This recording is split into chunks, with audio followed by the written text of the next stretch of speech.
Good morning, good afternoon, good evening, ladies and gentlemen, wherever you're hearing us from. We are at the JNF Alexander Mas High School in Israel radio station located here in HaSharon, Israel, on our main campus, with a very special guest today, Tiran Attia from Special in Uniform. Is that right? Absolutely. I pronounce your name correctly? Absolutely. Very important, very important. Name is everything. Name is everything. Absolutely. So tell us a little bit about what Special Uniform is and what it does. Before I start, I'll talk a bit about myself. Who am I, and By all means. how do I get involved with Special Uniform? My name is Tiran Attia, as Lior said, and for the last 28 years I served at the Israeli Army in a lot of places. 18 years out of them, I was at the what's called combat fighting unit. In a lot of let's say, I served wherever duty called. It means that I was in Lebanon, the Judea and Samaria area, and also in the Gaza Strip. After 18 years, I was offered to change or to shift my profession to an educational one. And I was offered to command the unit by the name of Sarel, which include a tremendous people with the madrichot, with the instructor that comes from, most of them from all over the world, lone soldier, most of them. I actually have a lot of friends that are in Sarvel. It's mostly girls, but a good friend, very good friend of mine was in it. Another good friend of hers that I'm friendly with was also in it. I know a lot of the Majichot. Oh, very nice. I cannot say that most of them are amazing, but all of them are amazing. And they are giving their daily life when they are with the volunteers. You can see 120% of efforts to the well-being and comfort of the volunteers.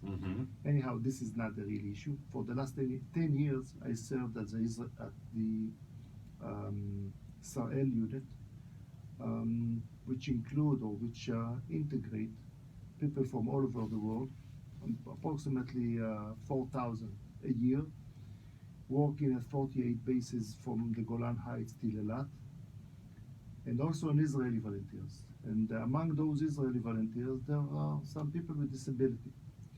And as for me, as a combat fighting warrior, I was a commander that said that, according to my belief, you can have two options. Either you are shooting or you are helping those who are shooting. And back then I thought that there is no place for people with disability to be integrated in the army, because they will take the focus or the resources from the commander and the keshev, attention span from the commanders, and they won't be focused on their own mission, which is protecting the state of Israel. And in 2006, which I consider some kind of a breaking point in my life. Why?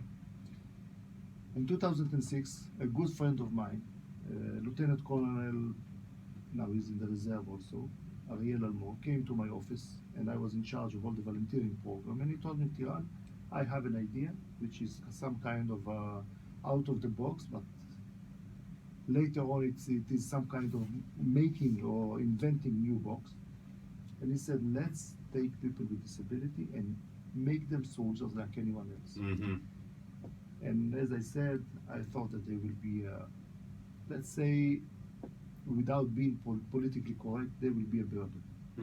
They will be a burden on the unit. They will be a burden on the... So what made you change? What made you understand that it was different? As I said, 2006, this is a special, very special year in my life. I was, during the Second Lebanese War, I had beside my being my job as a Sarel commander, I was added one more mission to conduct and escort and command convoys with supply that goes up to the north, to the warriors.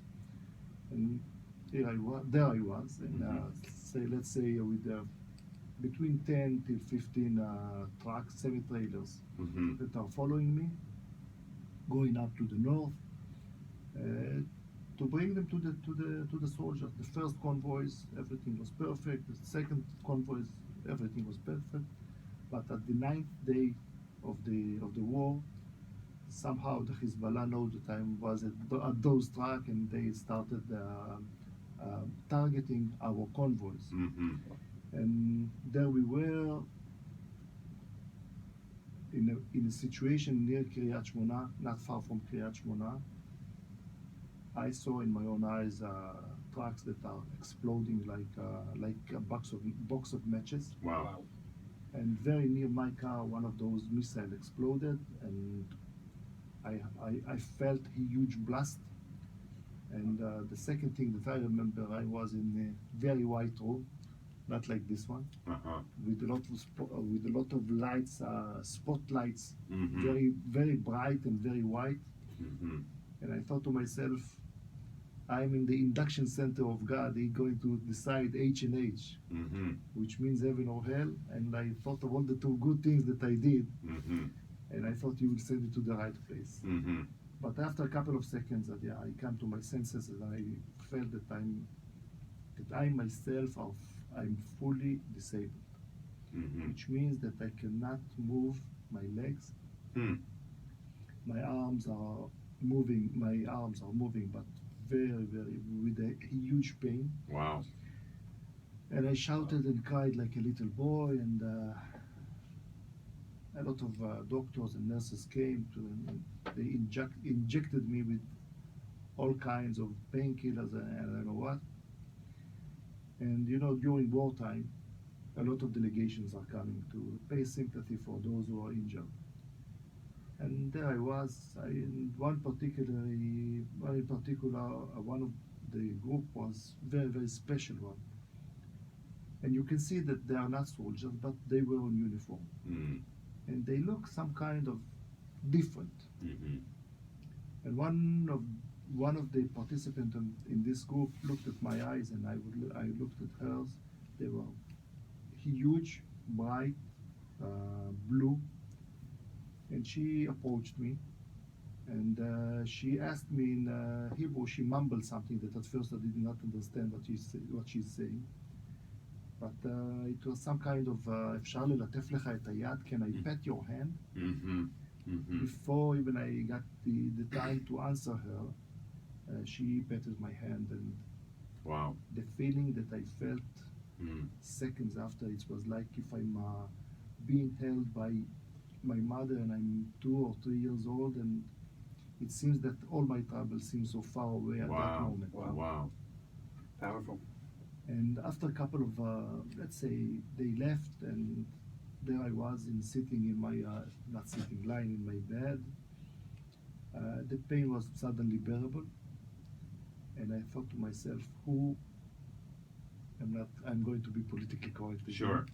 Who am I to decide if they are burdened or if they are capable or not? Mm-hmm. And Mm-hmm. from that moment on, I changed my perspective toward people with disability Mm-hmm. 180%. It's some kind of all the friends of most of my friends that suddenly saw me so pro integration. They told me, Tiran, what happened to your lectures about burden? I told them, look, in Christianity there is some kind of forgive me, Father, for if I sin, Mm-hmm. and I want to repent. And at that moment, this is what I felt toward those people. Wow. And, I assembled my staff Mm-hmm. and gave them one priority. There is only one priority for those kids. I want them to examine all the schools, all the institutes that have people with disability, Mm-hmm. and let's scan all the bases which have commanders that have the point of view of inclusion. Mm. And we started to make this mixed match. So you not only made such a shift from that combat perspective of the army and keeping out those who are on the periphery, on the fringes, out, so that it doesn't take away, because Israel's army is not a massive factory, but it really is a small army, a standing army, and really needs all. But you made that 180 change. But not only did you do that in terms of your perspective, but you also did it with your involvement on a day-to-day basis. You actually made it your mission to make sure that these people who are special, not only in God's eyes, but now in our own eyes, are part and parcel of what is happening here in the state's development and this project of Zionism, which is amazing within itself. Absolutely, because I think that they are differently able. Mm-hmm. Because the idea of special in uniform is not, let's take them like making some kind of a babysitting for a couple Sure, of hours, sure. take them from their homes, from their institute. Yeah. Each one is having some kind of ability that can be enforced, that can be boosted for the benefit of himself. You know, Tiran, when you're talking, I'm sorry I'm interrupting you, but there's a lot to talk about, and our time is limited. But I'm thinking about the micro and the macro, right? So what you're doing in the army, in the IDF for now, in the Israel Defense Force, is actually something that could be taken in a societal level. Definitely. Look, we are talking about the micro and the micro and the macro. And how is that? In Israel, each one that participated or have been in the army eventually will be some kind of leader later on in the Israeli society. If you see the Knesset members, most of them were high-ranked officers. If we take the government, most of them were in the army, having some kind of influencing post. And we think that the best place to integrate people with disability is in the army. Well, let me finish the please. It's not, we call it the ripple effect. Sure. Which means that if we influence one, he's going home to his family and give them some kind of knowledge about people with disability, the neighborhood and the municipality. And later on, the state of Israel will be more compassionate toward people with disability. Amazing. And this is the goal of special needs. Awesome. Oh, that's your phone. So, I think they're on the phone. I can listen. So you've taken this now and you've obviously increased visibility, not only here in Israel, but also in the U.S., through your partnership with JNF USA, Jewish National Fund USA, our parent organization, where you go now and you're able to really use that platform to talk about what's happening here, That's to awesome. increase the effect and impact that Special in Uniform is having here, not only in Israel, but as a result of which, overseas. Absolutely. Which is very special. And we appeal to the U.S. Army to Amazing. duplicate. So that was my. So yeah. So Awesome. is there there is a model that you can now transfer and help? So we have a full working plan. How can we implement it in organization? But I appealed to a very good friend of mine, which is a high-ranked officer in the U.S. Army, and he said that they are not in the charity business. And this is the same thing that I felt approximately 10 years ago. And I think that each individual, if he is some kind of involved with people with disability, he is becoming a better person. Let's hope that he doesn't need a Hezbollah rocket to awaken his senses. So is there? I don't think that New Jersey is going to. No, Canada is not attacking New Jersey anytime soon. Maybe New York will attack New Jersey. It could happen. I mean, look, I'm from New York, and I don't feel for New Jerseyans. No, I'm just kidding. I like New Jersey. It's okay. It's okay. But Mexico is now. But let me quickly ask you, and you can tell yes or no. Is there a future in Israeli politics for you? Ooh, big questions. Yes or no? I think that yes, and I think that there's so many things to do for, I cannot say people with disability, for the weakened, the אוכלוסייה מוחלשת. The weakened aspect of society. Sure. The weakened aspect of society, and I think that we can do some more. Very nice. We can do some more. Well, you have my vote. Thank you very much. What is Zionism today? Well, what? What is Zionism? What? Waking up each morning with a huge smile on your face and going to a place that you love each morning, to a place and you know that you can contribute some more to your fellow member. Beautiful. That's a great definition. Beautiful. Well, thank you very much, Tiran, for your time. I know that you're busy and you're making the world a better place, and we appreciate that, and we thank you for coming to campus. We want to thank you and all our listeners and viewers for joining us here at the JNF Alexander High School in Israel radio station located here in HaSharon, Israel. Till next time, להתראות. להתראות. על הכיפאק. תודה.